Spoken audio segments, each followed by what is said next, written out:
Thank you. And you know, Absolutely.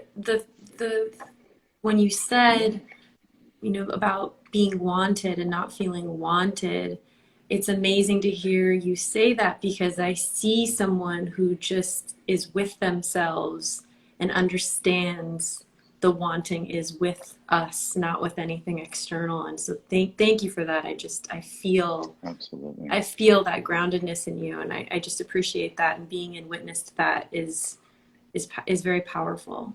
Yeah. Um, Well, so, what another aspect of your life that I find so important for us to be here and talk about is to give that perspective of an example of a life of a person who is incarcerated.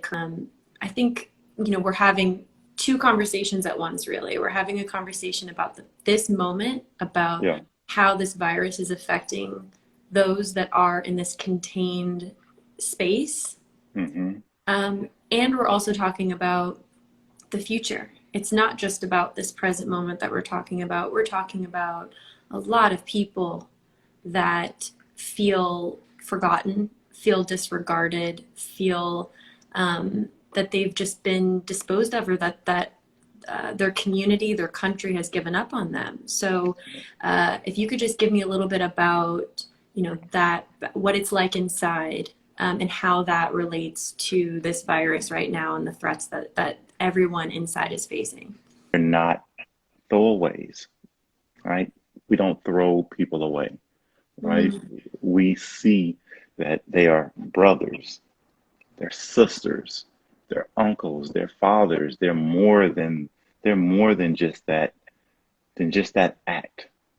Very true. That act has to be addressed, and accountability and responsibility and developing remorse and changing all those things are a must, right? But yeah. there's also that component to after people change, right? Or even in that process, how do we support them, right? How do we see ourselves in their journey towards um, being pro-social, right? We get it.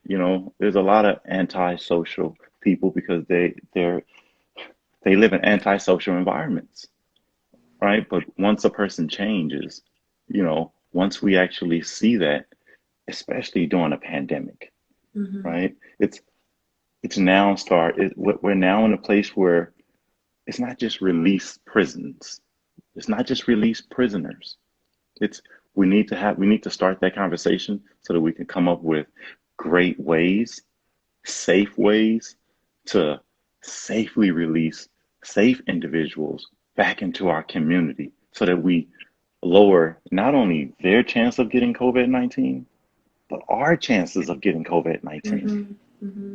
And just because COVID-19 is taking place doesn't mean people are not going to get out of prison, Right. right? People are constantly getting out of prison, and if this is a place that is as infection as it is, which it clearly is, I think Longpark right now, 70% of the institution has COVID-19.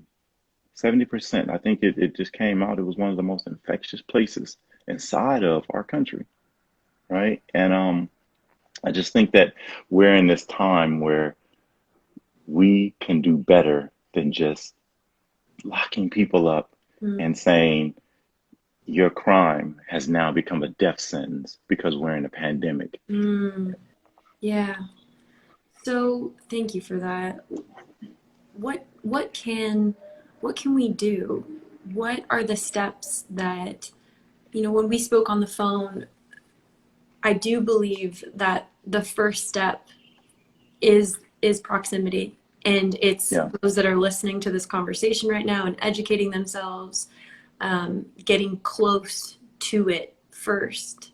It's the thing that Brian Stevenson always talks about so eloquently. Is just you have to get really close to something in order to know it. And yeah, from his perspective, he's like, if you were seeing what I'm seeing and doing the work that I'm doing, it would be no question. Like you would see the corruption that's happening, and you would question, do we have the right?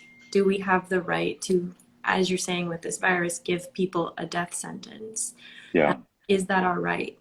So Yeah.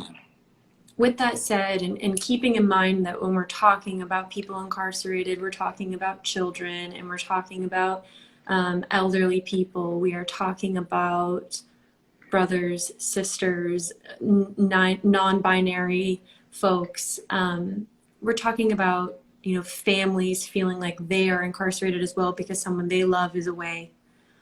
Holding that, what are our next steps in order to participate humanely and help move forward with whether that's the release or you have this relief fund right now.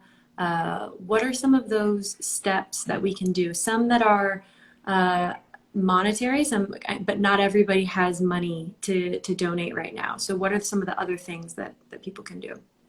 So one of the things that we're encouraging people to, one of the things that we're encouraging people to do is contact their governors, Mm-hmm.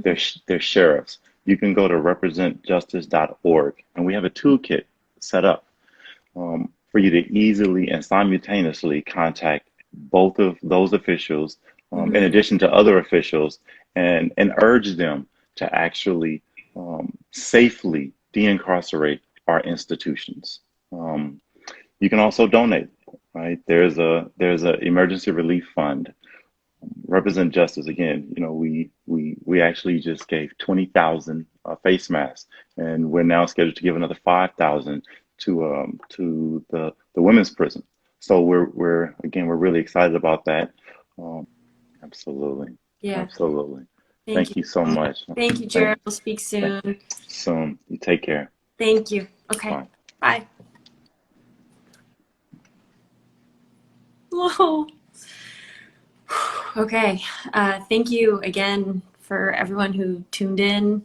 Um, if you feel up to it, please share this with as many people as you can. Um, let's continue to have these conversations, and my heart feels open, and I feel a connectivity to all of you and to those that I don't know that feel forgotten right now. And so much love to all of you. I hope that you're staying safe, your families, friends, your heart is safe, your mind is safe. Um, I'm going to post this. Uh, as always, if you have ideas for further conversations, I'm really open to suggestions. Okay, thank you.